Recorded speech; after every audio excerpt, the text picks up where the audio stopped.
Diskarte sa pagtaod og PVC doors. Ingani ra.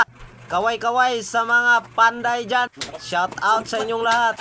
Ingani ra nga akong diskarte sa pagtaod og plastic nga jam or pultahan nga dali kaayo nga pamaagi. Kasagaran man gud magtaod og pultahan is tangtangon ang pultahan. Sa ako dili na diretso na. Mao ni pinakadali nga pamaagi. Pwede na gani ng taoran og bisagra og door lock. Kani nga pamaagi wala gyud ni sa uban. Diri ra gyud ni nako.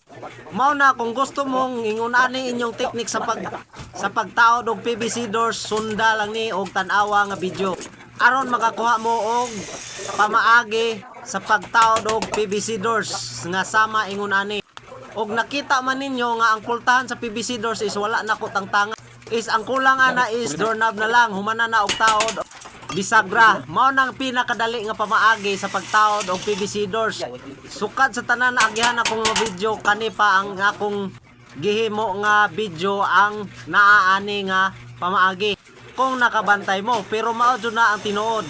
Sa pag-align sa PVC doors kinahanglan lang ta og pare para mao'y atong gayran nga malibilado og tuntunado ang atong gitaod nga PVC doors.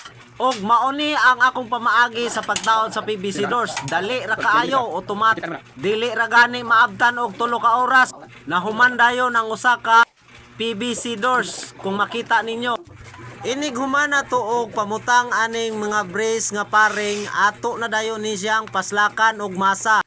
Kinahanglan ang atong ipaslak ka masa is uga-uga og kanang sakto sad sa timpla, simpre, para dali muuga or mugahi dayon siya.